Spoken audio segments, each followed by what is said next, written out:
இயேசு உங்களை நேசிக்கிறார். பிரியமானவர்களே, இந்த நாளில் ஆண்டவர் நம்மளோடு பேசும்படிய வேதத்திலிருந்து சில வசனங்களை கூட வாசித்து ஆண்டவரை அறிந்து கொள்ள முடியாது, இன்னும் அவரை கிட்டி சேருவதற்கு நாம் என்ன செய்ய வேண்டும் என்று ஆண்டவர் நம்மளோடு பேசுவாராக. அது அப்போஸ்தலர் புத்தகம் 3வது அதிகாரம் 1, 2, 3, 4 வசனங்கள் இப்படியாக சொல்லுகிறது.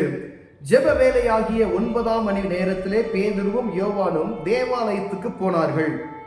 அப்பொழுது தன் தாயின் வயிற்றிலிருந்து சப்பானியாய் பிறந்த ஒரு மனுஷனை சுமந்து கொண்டு வந்தார்கள். தேவாலயத்திலே பிரவேசிக்கிறவர்களிடத்தில் பிச்சை கேட்கும்படி நாடோறும் அவனை அலங்கார வாசல் எனப்பட்ட தேவாலய வாசல் அண்டையிலே வைப்பார்கள். தேவாலயத்திலே பிரவேசிக்க போகிற பேதுருவையும் யோவானையும் அவன் கண்டு பிச்சை கேட்டான். பேதுரும் யோவானும் அவனை உற்று பார்த்து, எங்களை நோக்கி பார் என்றார்கள். அவன் அவர்களிடத்து ஏதாகிலும் கிடைக்கும் என்று எண்ணி அவர்களை நோக்கி பார்த்தான். அப்பொழுது பேதுரு, வெள்ளியும் பொன்னும் என்னிடத்தில் இல்லை, என்னிடத்தில் உள்ளதை உனக்கு தருகிறேன் என்றார். நஸ்னா இயேசு கிறிஸ்துவின் நாமத்தினால் நீ எழுந்து நட என்று சொல்லி வலது கையினால் அவனை பிடித்து தூக்கிவிட்டான். உடனே அவன் கால்களும் கரணங்களும் பலன் கொண்டது. பிரியமானவர்களே, இந்த ஆண்டவருடைய அற்புதம் பாருங்க. பிறவிலேயே சப்பானியா இருக்கக்கூடிய ஒரு மனிதனை அனுதினம் தேவாலய வாசல் அண்டையில வந்து ஜனங்கள்கிட்ட பிச்சை எடுக்கும்படியாய் அவனை வைக்கிறது அவர்களுக்கு வழக்கமாய் இருந்தது. 9ஆம் மணி வேலை நேரமாகிய நேரத்துல, ஜெப வேலையான அந்த நேரத்துல பேதுருவும் யோவானும் அவர்கள் கடந்து 2 பேரும் உள்ள ஆலயத்துக்குள்ள கடந்து செல்கிறாங்க. அப்பொழுது இவர்களை பார்த்து ஏதாவது இவர்கள்ட்ட கிடைக்கும் சொல்லி எல்லா மனிதர்களையும் கேட்கிறது போல இவர்களை பார்த்து அவன் கையெடுக்கும் பொழுது அவர்கள் 2 பேர் அவனை அந்த பையனை பார்த்து என்ன சொல்றாங்கன்னா, எங்ககிட்ட வெள்ளியும் பொண்ணு ஒன்று இல்லை, ஆனா எங்ககிட்ட உள்ளதை உனக்கு தருகிறேன் என்று சொல்லி அவன் கையை பிடித்து தூக்கி, நீ இயேசுவின் நாமத்தில் சுகம் பெற்றுக்கொள் என்று அவனை கரத்தை பிடித்து எழுப்பி விட்டார்கள். கைகளும் கால்களும் பலன் கொண்டது என்று வேதம் சொல்லுகிறது. அவன் அற்புதத்தை பெற்றுக்கொண்டான் என்று வேதம் சொல்லுகிறது. பிரியமானவர்களே, ஆண்டவராக இயேசு கிறிஸ்து சர்வ வல்லமையுள்ள தேவன் என்பதை இந்த வசனம் நமக்கு எவ்வளவு தெளிவாய் காண்பிக்கிறது என்பதை புரிந்து கொள்ளும். ஏதோ ஒரு பயத்துல ஏதோ ஒரு காரியத்தை குறித்து நாம் அஞ்சிக் கொண்டு இருப்போமே, ஆனால் ஆண்டவராக இயேசு கிறிஸ்து அவர் சர்வ வல்லமையுள்ள தேவன்.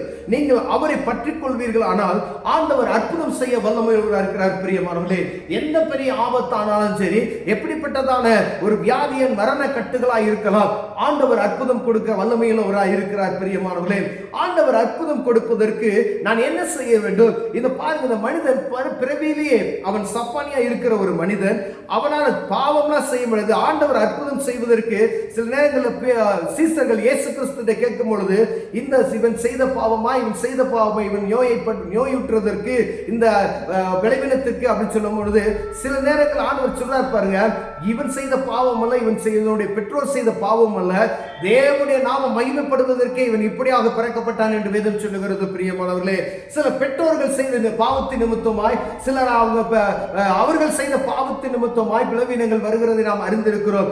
இங்கு ஆண்டவருடைய நாமத்தை நீங்களும் நானும் அறிந்து கொள்ளும்படியாய், இங்கு ஒரு அற்புதம் நடக்கிறதை நாம் பார்த்துக் கொள்ளும்படியாய், இயேசுவே மெய்யான தெய்வம் என்பதை விசுவாசிக்கும்படி ஆண்டவர் ஒரு அற்புதத்தை இங்கு எழுதி வைத்திருக்கிறார். பிரியமானவர்களே, அவரால் கூடாத காரியம் ஒன்றும் இல்லை என்பதை புரிந்து கொள்வதற்கு அவனுக்கு தெரியாது, ஆனா பேதுருக்கு தெரியும். நான் வழிபடுகிறது இயேசு பெரியவர் என்பது.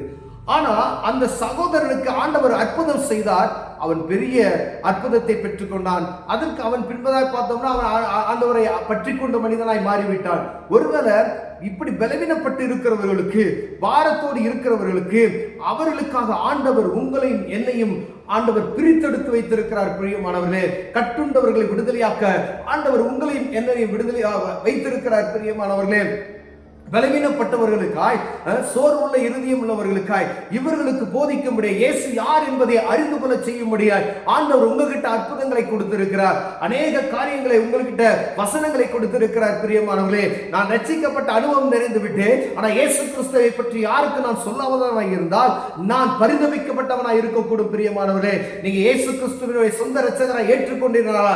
யாருக்காவது ஆண்டவர் செய்த அற்புதத்தை நீங்க சொல்லி அவங்களும் அற்புதத்தை பெற்றுக்கொள்ளும்படியா அவங்களோடு நீங்கள் இடைபடுவீர்களானால் ஆண்டவர் உங்களையும் ஆசீர்வதிப்பார். நீங்க யாருக்காண்டி ஜெபம் செய்தவரோ அவர்களும் ஆசீர்வதிக்கப்படுவார்கள். பிரியமானவர்களே, தேவநாமம் அந்த இடத்துல மகிமைப்படும். எத்தனை நேரத்தில் நம்முடைய தேவனுடைய நாமத்தை மகிமைப்படுத்திருக்கோம் என்று பார்க்கும்படி ஆண்டவர் நம்மளோடு இடைபெற்றுக் கொண்டே இருக்கிறார். அற்புதம் செய்கிறவர் இயேசு என்று எனக்கு தெரியும் ஐயா, ஆனா இயேசு என்று தெரிந்து கொண்டு நான் அற்புதத்தை அவரிடம் பெற்றுக்கொள்ளாதபடிக்கு எங்கேயோ நோக்கி கொண்டு இருக்கிறேனே என்று ஆண்டவர் உங்களோடு ஈடுபடுகிறார். ஒருவேளை அற்புதம் செய்கிறவர் இயேசுவை தவிர வேறு ஒருவர் அற்புதம் செய்ய முடியாது என்பதை வேதம் கற்றுக் கொடுக்கிறது. பிரியமானவர்களே, கர்த்தருடைய பிள்ளைகள் அவரை நோக்கி பார்ப்பீர்களானால் அவர் சர்வ வல்லமையுள்ள தேவன். இரண்டாவது, நீங்க மற்றவர்களுக்கு ஆண்டவர் அற்புதர் என்று நீங்கள் சொல்லணும். அப்ப நீங்க சொல்லணும், வேதத்தை வாசித்து இருக்கணும், நீங்க ரட்சிப்பின் அனுபவத்தை பெற்றிருக்கணும். ஏதோ கிறிஸ்தவர்கள் என்பது நிமித்தம் மாத்திரமே அற்புதத்தை பெற்றுக்கொள்ள முடியாது, அற்புதத்தை செய்ய முடியாது.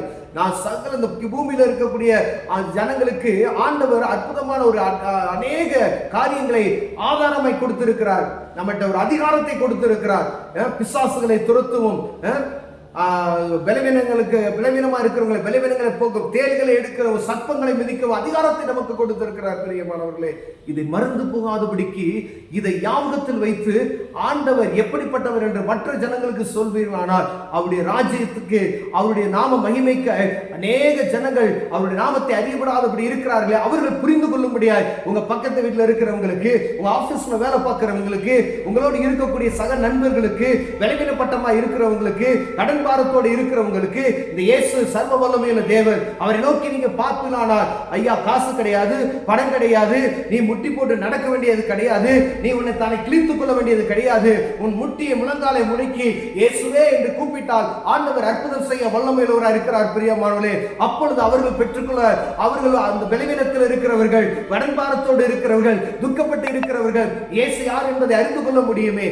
நீங்கள் சொல்வீர்களானால் ஆண்டவர்களுக்கு அற்புதம் செய்வார், அவர்களும் இயேசுவை மகிமைப்படுத்துவார். இந்த சர்வ வல்லமையுள்ள தேவனை எல்லாரும் அறிந்து கொள்ள ஒரு வாய்ப்பு ஆண்டவர் உங்களுக்கும் எனக்கு கொடுக்கிறார். பிரியமானவர்களே, கண்களை மூடுவோம், ஜெபம் செய்வோம். ஆண்டவரே, இயேசுவே தெய்வம் என்று ஜனங்களுக்கு சொல்ல எங்களுக்கு கிருபை பாராட்டுங்க. நீர் அற்புதர் என்று அவர்களுக்கு சொல்ல எங்களுக்கு கிருபை பாராட்டுங்கய்யா. எங்களுக்கு செய்த நன்மைகளைப் போல மற்றவர்களுக்கு செய்யுங்க ஆண்டவரே. இயேசுவின் நாமத்தில் பிதாவே, ஆமென்.